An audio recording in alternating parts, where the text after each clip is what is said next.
Hello students, welcome back in your own YouTube channel that is trust tutorials. आज हम पढ़ने वाले हैं बेटा सुपर प्रॉफिट मेथड। क्या पढ़ने वाले हैं? Super profit method. गुडविल का थर्ड चैप्टर है बेटा, टीएस ग्रेवाल। जो मैं बुक प्रेफर कर रहा हूँ दैट इज़ 2020 कोरोना वाले साल की है यार ये बुक, ठीक है। तो टीएस ग्रेवाल, ठीक है, क्योंकि ओल्ड बुक्स में जितना जाओगे बेटा, जितनी पुरानी ओल्ड बुक्स खरीदोगे उतनी ज़्यादा आपको प्रॉब्लम क्रिएट होने वाली है, ठीक है। तो अब हम कर रहे हैं सुपर प्रॉफिट मेथड। तो अगर इससे पहले आपने एवरेज प्रॉफिट नहीं पढ़ रखा तो आई बटन पे जाओ, एवरेज प्रॉफिट देखो। अगर आपने वेटेड एवरेज नहीं देख रखा तो वेटेड एवरेज देखो। उसके बाद इस पे आना यार, क्योंकि अगर डायरेक्टली आप इस पे आ गए ना तो बहुत सारी चीज़ें तो ऑलरेडी आपको समझ नहीं आने वाली। सो क्लियरली सेइंग कि आप पहले इस चैप्टर की स्टार्टिंग से वीडियोस देखो। एडजस्टमेंट समझ नहीं आएंगी आगे वाले क्वेश्चंस के अंदर तो कोई फ़ायदा नहीं है आपका, ठीक है। तो देखो, मेरा तो नुकसान ही है, अगर आप वीडियो छोड़ कर जाओगे तो मेरा नुकसान है, लेकिन मैं आपको फिर भी बोल रहा हूँ कि आप प्लीज़ ओल्ड वीडियोस देखो, पहले अपने वो वाले कॉन्सेप्ट क्लियर करो तभी आगे बढ़ो चैप्टर में, ठीक है ना। ऐसा नहीं करना भाई, चैप्टर जो सी वीडियो खुली वो वीडियो देख ली, ठीक है भाई। तो सबसे पहला स्टेप भाई सुपर प्रॉफिट मेथड का सबसे पहला स्टेप है बेटा कैलकुलेट एवरेज प्रॉफिट। इसलिए बोल रहा हूँ, अगर एवरेज प्रॉफिट कैलकुलेट करना नहीं आता होगा तो इसका मतलब आप ये वाला मेथड भी नहीं कर सकते, ओके। तो एवरेज प्रॉफिट के लिए क्या करना है, नॉर्मल सा एक पर्टिकुलर फॉर्मूला है जो लास्ट टाइम भी समझाया था। टोटल प्रॉफिट, जितने सालों का वो प्रॉफिट बोलेगा बेटा उतने सालों का प्रॉफिट ऐड ऑन करता जाऊंगा। अगर किसी पर्टिकुलर ईयर में लॉस होगा तो वो सब्ट्रैक्ट होगा, ओके। अपॉन में नंबर ऑफ ईयर, जितने नंबर ऑफ ईयर, जैसे 3 साल ऊपर लिए होंगे तो नीचे 3 आ जाएगा। 4 साल का प्रॉफिट लिया होगा तो नीचे 4 आ जाएगा। 5 साल का प्रॉफिट एंड लॉस लिया होगा तो नीचे 5 आ जाएगा। नेक्स्ट है, अगर आपने एवरेज प्रॉफिट निकाल लिया, नेक्स्ट आता है कैलकुलेट नॉर्मल प्रॉफिट। ये वर्ड आपने पहली बार सुना होगा। तो कैलकुलेट नॉर्मल प्रॉफिट कैसे करेगा, इसका एक पर्टिकुलर फॉर्मूला है। तो फॉर्मूला कहता है एवरेज कैपिटल एम्प्लॉयड। तो ये EVG मतलब एवरेज कैपिटल एम्प्लॉयड, जो कि क्वेश्चन में गिवन होगा, या फिर इसका दूसरा निकनेम कैपिटल इन्वेस्टमेंट, ओके। दोनों वर्ड बता रहा हूं मैं आपको, एवरेज कैपिटल एम्प्लॉयड और we can say capital employed और we can say capital investment. कोई भी वर्ड लिखा हो इसका मतलब वो कैपिटल इन्वेस्टमेंट ही है। नॉर्मल प्रॉफिट कैलकुलेट करने के लिए दी जाती है ये आपको बेटा। तो जब आपके पास कैपिटल इन्वेस्टमेंट है, आप क्या करोगे, एक क्वेश्चन के अंदर नॉर्मल रेट गिवन होगा। नॉर्मल रेट बेटा क्या होता है, जैसे फॉर एग्जांपल मेरी स्टील की कंपनी है, तो जरूरी है ना मैं मेरी स्टील की कंपनी, और भी तो बहुत सारी स्टील की कंपनी होंगी। तो जब वो पैसा इन्वेस्ट करती है तो उनको नॉर्मली जो कैपिटल इन्वेस्टमेंट होता है उस पर कितना रिटर्न्स मिलते हैं, ठीक है। तो उसको बोलते हैं नॉर्मल रेट ऑफ रिटर्न। मान लो 10% का रिटर्न है बाकी इंडस्ट्री में, तो इसका मतलब आपकी फर्म में भी कितना एवरेजली रिटर्न होगा, 10%। जो कैपिटल इन्वेस्टमेंट भाई समझ आ रहा ना, कैपिटल जो भी हम बिजनेस पे पैसा लगाते हैं उसके बदले में अगर वो बिजनेस पे ना लगाते तो कहीं और तो इन्वेस्ट करते ना, वहां से मुझे रिटर्न्स आते। तो इसलिए उसको बोलते हैं यहाँ पे कि कैपिटल इन्वेस्टमेंट से रिटर्न निकाला नॉर्मल प्रॉफिट, जो होना ही होना चाहिए था, ठीक है। अब ध्यान रखो, गलती बच्चा क्या करते हैं, नॉर्मल रेट ऑफ इंटरेस्ट लिख देते हैं, पता नहीं क्यों। मैंने काफ़ी बार पेपर चेक देखे हैं, लोगों के बच्चों के टेस्ट देखे हैं, नॉर्मल रेट ऑफ इंटरेस्ट लिख देंगे, पता नहीं किस खुशी में। नॉर्मल रेट ऑफ रिटर्न है, ओके। अगर आपने नॉर्मल प्रॉफिट निकाल लिया फिर तो कहानी खत्म। सुपर प्रॉफिट, जो कि इस मेथड का नाम ही है, सुपर प्रॉफिट के अंदर क्या करना है, average profit minus normal profit. दोबारा बोल रहा हूँ, एवरेज प्रॉफिट जो आपने यहाँ से निकाला माइनस कर दो कि कौन सा प्रॉफिट जो सेकंड स्टेप में निकाला, दैट मीन्स सुपर प्रॉफिट को कैलकुलेट करना है। तो average profit first step minus step number second. जब आप माइनस कर दोगे आपके पास क्या आ जाएगा, सुपर प्रॉफिट। उसके बाद लास्ट स्टेप जो हमें चाहिए होता है that is goodwill of the firm, जिसके लिए हम ये इतनी सारी तिदड़मबाजी कर रहे हैं। सो गुडविल ऑफ द फर्म कैसे कैलकुलेट होगा, इज इक्वल टू भी सुपर प्रॉफिट जो हमें थर्ड स्टेप से मिल गया होगा, सुपर प्रॉफिट मल्टीप्लाई जो हमारे क्वेश्चन के अंदर गिवन होगा नंबर ऑफ ईयर परचेजेस। अगर 2 नंबर ऑफ ईयर परचेज है तो जो आंसर यहाँ है उसको 2 से मल्टीप्लाई कर देंगे। नंबर ऑफ ईयर परचेज 3 है तो 3 से मल्टीप्लाई कर देंगे। अब ठीक है, अब कर लेते हैं जरा सा थोड़ा सा लुक। अगर ये आपको नहीं दे रखा, कैपिटल इन्वेस्टमेंट अगर आपको नहीं दे रखा, या कैपिटल एम्प्लॉयड जो भी बोलो अगर आपको नहीं दे रखा, तो इसके लिए 2 फॉर्मूले हैं, ठीक है। तो दोनों फॉर्मूले मैंने यहाँ नोट में लिखे हुए हैं। ऐसा नहीं है कि हमेशा ये फॉर्मूला का यूज़ होगा, जब कभी किस्मत आपकी ख़राब हो, ठीक है, तो ये फॉर्मूला का यूज़ हो सकता है, सीधी सी बात, ठीक है। वैसे जनरली ये वाले फॉर्मूले नहीं आते, हो सकता है यार, ऐसा ना आप रिस्क नहीं ले सकते कि यार दे ही रखा होगा, कैपिटल इन्वेस्टमेंट दे ही रखा होगा, तो उसके लिए सेफ साइड के लिए फॉर्मूले को लर्न कर लो, ज़्यादा मुश्किल नहीं है, ठीक है। तो कैपिटल एम्प्लॉयड, दो फॉर्मूले होते हैं, one is liability side, second is asset side. मतलब one is capital approach, sorry liability approach, and second is asset approach. तो ये हमारा फॉर्मूला है लायबिलिटी अप्रोच का, ये वाला हमारा फॉर्मूला है हमारा एसेट अप्रोच का, क्योंकि कैपिटल एम्प्लॉयड ना दोनों से निकल सकती है, समझ रहे हो ना, दोनों से क्या कर सकते हैं, दोनों से हम कैपिटल एम्प्लॉयड निकाल सकते हैं। तो अगर आपको ये लिखना है, कुछ नहीं करना, कैपिटल जो भी हमारे पार्टनर्स की कैपिटल होगी, कोई जनरल रिजर्व वगैरह या कोई भी रिजर्व होगा, माइनस गुडविल अगर वो बैलेंस शीट में अपीयर हो रही है, माइनस फिर टीसीएस एसेट्स। तो ये क्या होती थी भाई, इसको पढ़ने, ये ना आपने पढ़ी थी बेटा बचपन में जब छोटे थे, मतलब 11th क्लास में जब थे ना आप, तब आपने फिर टीसीएस एसेट नाम की बला पढ़ी थी, चैप्टर नंबर 2, जिसके अंदर आपने सबकी डेफिनेशन लर्न करी थी। डेटर कौन होता है, क्रेडिटर कौन होता है, एसेट्स कौन होती है, लायबिलिटी कौन होती है। जब आपने इन सब डेफिनेशंस को लर्न करा था, उसके अंदर आई थी एक फिर टीसीएस एसेट, और इसका एक भाई बंधु आया था, एक डेफर्ड रेवेन्यू एक्सपेंडिचर, याद हो तो। डेफर्ड रेवेन्यू एक्सपेंडिचर का एक एग्जाम्पल हम लोगों ने अच्छा से लर्न करा था, इस जो किया था हमने एडवर्टीजमेंट सस्पेंस। क्या किया था, एडवर्टीजमेंट सस्पेंस। होता क्या था इसके अंदर, थोड़ा सा मैं 11th क्लास पे आता हूँ, बिकॉज नाम पढ़ के कुछ नहीं होने वाला भाई, ठीक है, कि हाँ भाई मैंने बोला ये लर्न कर लो, लर्न कर लेना, ऐसा कुछ नहीं है। तो फिटिशर एसेट्स बेटा, उसमें एक एग्जांपल है हमारा, या फिर मैं बोलूँ डेफर्ड रेवेन्यू एक्सपेंडिचर, दोनों एक ही बात है। तो उसमें एक एग्जांपल है हमारा क्या, हमारा एडवर्टीजमेंट सस्पेंस। तो होता क्या, जैसे मान लो एक बड़ी फर्म है, उसने शाहरुख खान को हायर करा एडवर्टीजमेंट करने के लिए, 5 करोड़ रुपए शाहरुख खान ने ले लिए। पूरी जो इन्वेस्टमेंट लगी एक एडवर्टीजमेंट को बनाने पे और रनअप करने के लिए 5 करोड़ लगी।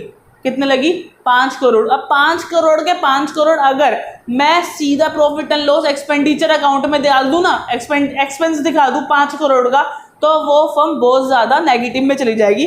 जबकि जो एडवर्टीजमेंट बेटा की जाती है ना, वो सालों सालों के लिए की जाती है। अब तो शाहरुख खान ने लक्स की ऐड बनाई, लक्स की थी ना, हाँ लक्स की ऐड बनाई साबुन की, सोने का सिक्का निकलेगा इसके अंदर से, पता नहीं किसका निकला नहीं निकला, हाँ टी शर्ट मेरी सोने जैसे कलर की हो गई है, लेकिन आज तक लक्स के अंदर से सोने का सिक्का नहीं निकला। कमेंट करके जरूर बताना आपके लक्स में से कभी सोने का सिक्का निकला, शाहरुख खान ने वादा किया था, ठीक है।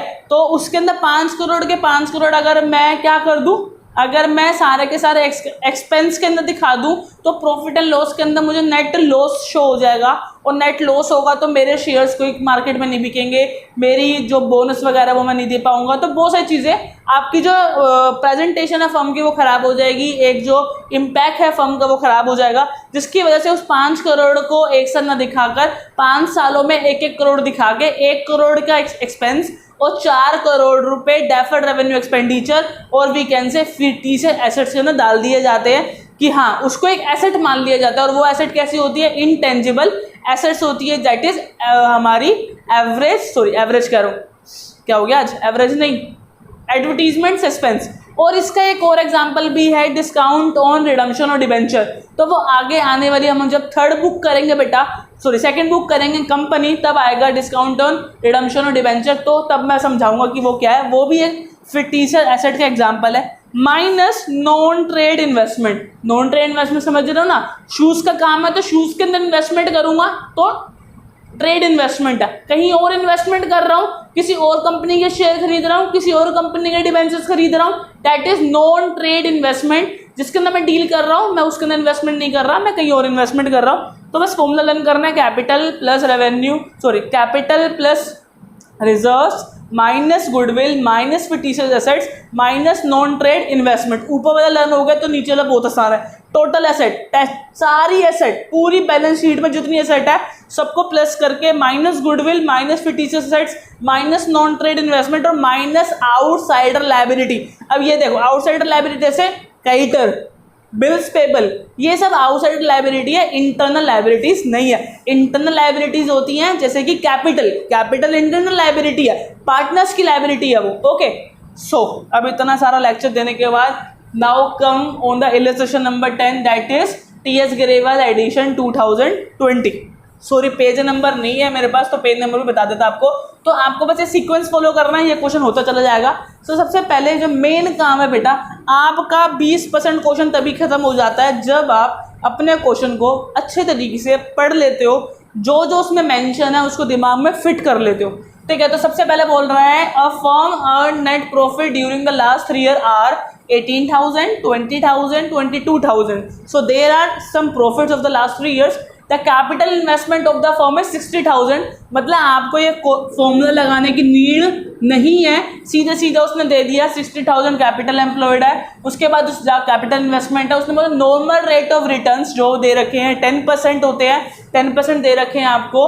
और 10 की जगह 20 भी हो सकता था, 15 भी हो सकता था, 5 भी हो सकता था। That depend upon question to question. Now calculate the value of goodwill on the basis of 3 year purchase. देखो क्या करते हैं अकाउंट्स के अंदर वो लोग, 3 को न्यूमेरिकल टर्म में नहीं लिखेंगे, वो आपसे पूरा क्वेश्चन पढ़ाने के लिए 3 को इंग्लिश में लिखेंगे। 3 ईयर परचेज, इसको मार्क कर लो, ठीक है, क्योंकि इंपॉर्टेंट है, आएगा अभी।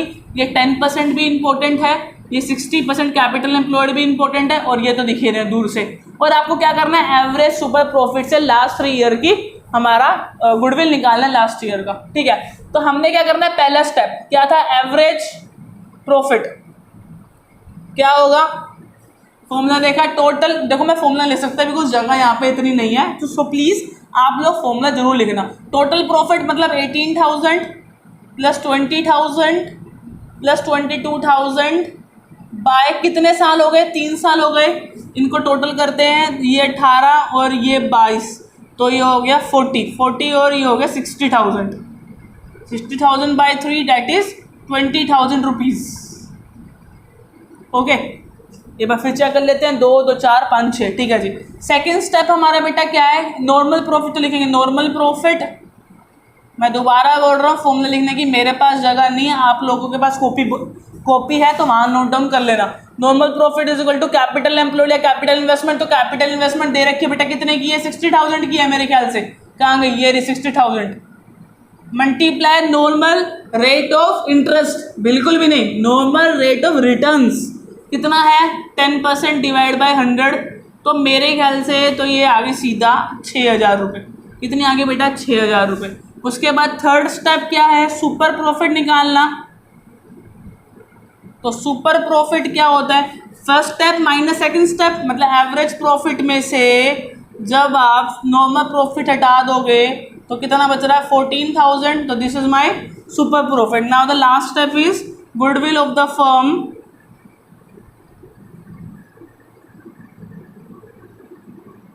is equal to V super profit that is 14,000 multiply number of year purchases 3 जो ऑलरेडी गिवन है हमारे पास। तो ये हो गया 42,000 rupees total goodwill of the firm. Rupees का साइन बीच में कहीं लगाओ ना लगाओ बेटा, एंड में ज़रूर लगाना होता है। ठीक है, तो देखो बेटा ये जो क्वेश्चन था विदाउट पास्ट एडजस्टमेंट्स था, मतलब इसमें कोई एडजस्टमेंट नहीं आई, जैसे कि हमने लास्ट ओल्ड वीडियोस में देखा था। एबनॉर्मल गेन क्या होता था, माइनस एबनॉर्मल प्रॉफिट क्या होता था, abnormal profit sorry abnormal loss, अरे प्रॉफिट और गेन तो एक ही होता है। एबनॉर्मल लॉस क्या होता था, प्लस। तो ये सब चीज़ें हमने यहाँ पर नहीं देखी है, तो आने वाले नेक्स्ट क्वेश्चंस पे आपको देखने को मिलेंगी। तो आपको कुछ नहीं करना, एबनॉर्मल गेन होगा तो सब्ट्रैक्ट प्रॉफिट में से, और अगर एबनॉर्मल लॉस हुआ तो प्लस प्रॉफिट में से, और इससे ज़्यादा कुछ भी नहीं है इस मेथड के अंदर। ठीक है, तो ये मेथड सबसे इजी है, आपको हो गया होगा। तो फटाफट से नोट डाउन करो, स्क्रीनशॉट लो, कॉपी में हर एक चीज़ नोट डाउन करना, यहाँ से लेकर ये सारा स्टेप्स हो गए, फिर हमारा ये 2 फॉर्मूले हो गए, नेक्स्ट आफ्टर ये वाला क्वेश्चन हो गया। और अगर आपके पास टीएस ग्रेवाल 2020 एडिशन नहीं है, सो आप ये क्वेश्चन को भी नोट डाउन कर लेना। सो मैं साइड हट रहा हूँ so that you can take a screenshot properly and clearly. बस लो स्क्रीनशॉट, और अगर कोई आपको प्रॉब्लम क्रिएट होती है तो प्लीज़ कमेंट सेक्शन आप लोगों के लिए खुला हुआ है, वहाँ पे कमेंट करो, भर भर के अपने दोस्तों को शेयर करो। अगर आपको कमेंट में प्रॉब्लम पूछने में दिक्कत है, so you can personally message me on my Instagram that is Vaibhav Batra. ये आईडी लिखी हुई है मैंने, सब्सक्राइब करा दो मेरा चैनल अपने दोस्तों के साथ। और शेयर करो ये वाली एजुकेशंस, ठीक है। बाय बाय, टेक केयर, फिर मिलते हैं एजुकेशन वीडियो के अंदर। जब तक के लिए पढ़ते रहो यार, और क्या, 12th है तुम्हारी।